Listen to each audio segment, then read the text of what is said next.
sommes depuis plusieurs mois maintenant en pleine crise sanitaire due à la pandémie du Covid-19. En Côte d'Ivoire, on compte plusieurs victimes, plusieurs contaminés.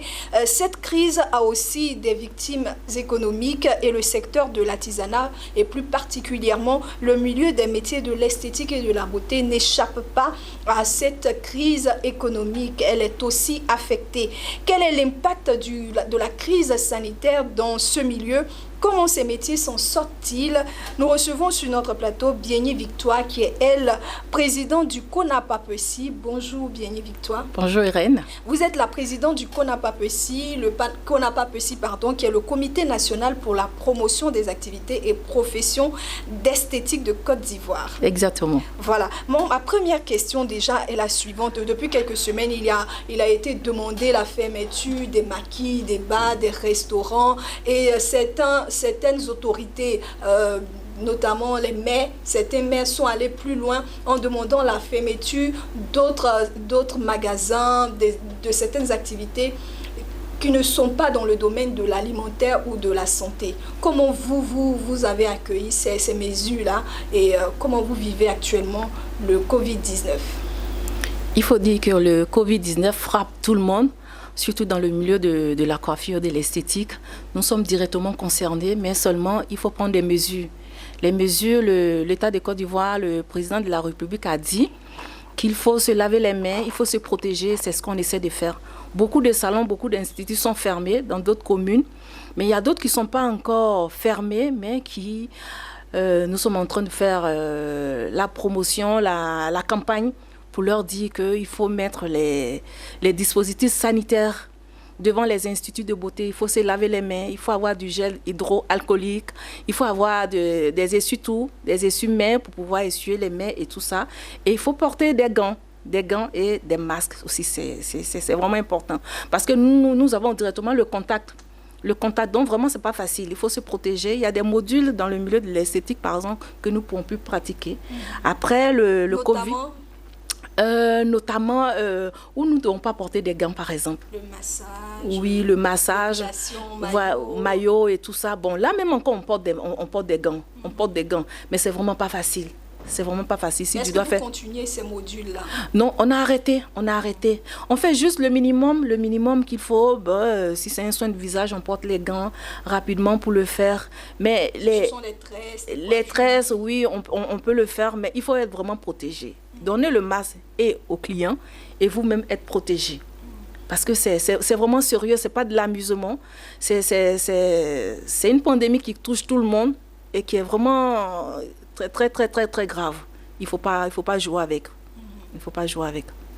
C'est vrai que vous avez énuméré certaines mesures, vous avez appuyé, encouragé même à respecter les mesures d'hygiène par rapport au salon de coiffure. Mais vous, je rappelle que vous êtes la présidente du CONAPAPECI qui regroupe plusieurs esthéticiens, plusieurs coiffeurs. Concrètement, vous, quelle action vous menez auprès de ces salons, de ces responsables, de ces coiffeurs, de ces esthéticiens? Merci Irène. Vous savez, le CONAPAPECI n'a pas de fonds en tant que tel, mais le CONAPAPECI a l'opportunité, a la chance d'aller vers les partenaires et leur demander de l'aide, d'aller vers les opérateurs économiques, de leur demander de l'aide pour pouvoir aider les coiffeurs et esthéticiens de Côte d'Ivoire. C'est dans ce contexte-là, nous sommes allés vers la parfumerie Gandour qui ont bien accepté de nous accompagner, nous donner des kits, des seaux pour se laver les mains, des gels hydroalcooliques et tout ça, et des lotus, bon, excusez-moi le terme, des essuie-tout pour s'essuyer les mains, aussi une autre structure qui nous a donné aussi des cache-nez. Donc voilà un peu ce que nous sommes en train de faire et nous avons sollicité la présence du ministère de l'Artisanat qui était présent, dont nous avons fait on a offert des dons, des kits gratuits de choses avec tous les leaders de la Côte d'Ivoire, tous les leaders de la coiffure et de l'esthétique. Ces distributions-là sont faites où? À Abidjan ou un peu partout? Oui, à Abidjan. Pour le moment, à Abidjan, parce que nous ne pouvons pas voyager. Donc, pour le moment, c'est à Abidjan. Mais dès que ça sera ouvert au niveau de l'intérieur, nous irons aussi à l'intérieur pour le faire. Parce que c'est très important. C'est maintenant qu'ils ont besoin de nous. C'est maintenant que nous devons frapper à toutes les portes. Et là encore, l'opportunité m'est donnée ici de lancer un appel parce que ce que la parfumerie Gandou a donné, c'est juste une goutte d'eau dans la mer parce que nous sommes plus d'1 millier de coiffeurs et esthéticiens en Côte d'Ivoire. Bien que ce soit louable, mais bien ça vrai, ne suffit pas. Ça ne suffit pas. Donc encore, on attire l'attention des uns et des autres pour que encore, nous avons encore besoin de beaucoup de choses pour que ce milieu soit vraiment assaini et surtout que les coiffeurs puissent être protégés, les esthéticiens puissent être protégés pour éviter le pire dans le milieu de la beauté. Alors, dans la dernière adresse du Premier ministre à la Nation, il a été mis en place un plan de soutien financier. Vous êtes dans le domaine de l'artisanat, dans le grand groupe de l'artisanat, les métiers de l'esthétique et de la beauté. Est-ce que vous bénéficiez aussi de ces mesures d'urgence, de ce soutien financier?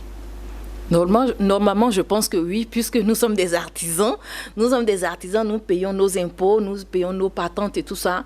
Je pense que les trucs sont en train de se mettre en place au moment opportun. Je sais que notre ministère des tutelles, qui fait déjà beaucoup pour l'artisanat, va nous faire signe et puis bon, essayer. Est-ce que vous les avez approchés?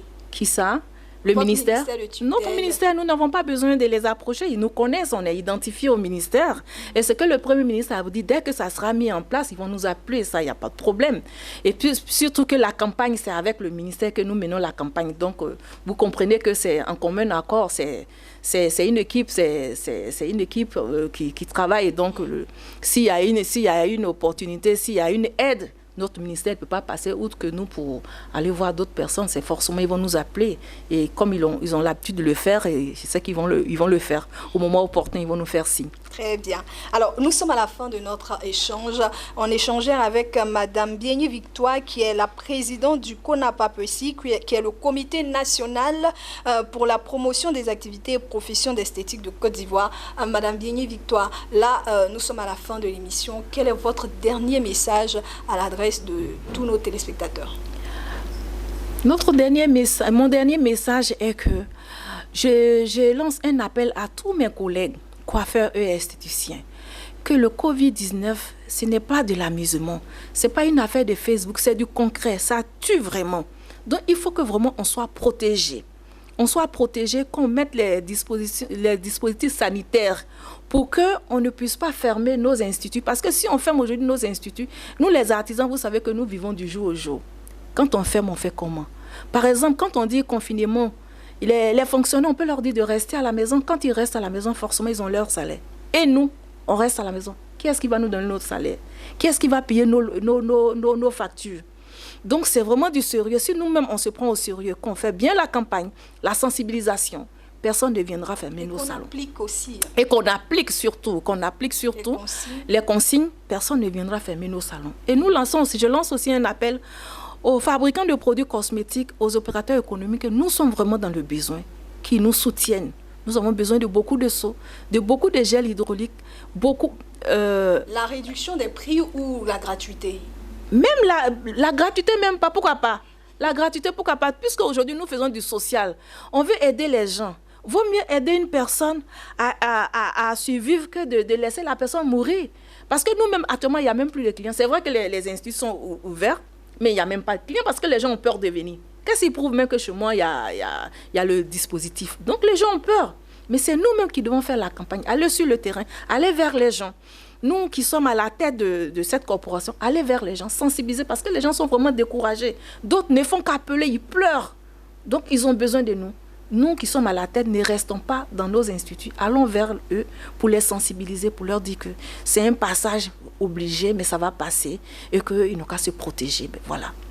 Très bien. Merci Bienyi Victoire, merci d'être passé sur notre plateau. C'est moi qui vous remercie. Je rappelle que vous êtes la présidente du CONAPAPECI, le CONAPAPECI qui est le comité national pour la promotion des activités et professions d'esthétique de Côte d'Ivoire. Avec vous, nous parlions des différentes mesures qui ont été prises, les mesures sanitaires qui ont été prises par rapport à votre corporation. Vous êtes dans le domaine de l'esthétique et de la mode et vous encouragez sur notre plateau vos collaborateurs, vos confrères, consoeurs à respecter les mesures sanitaires recommandées par le gouvernement de Côte d'Ivoire. Merci d'être passé chez nous. C'est moi qui vous remercie. À très bientôt. Merci, chers téléspectateurs, de nous avoir suivis. Je vous retrouve très prochainement.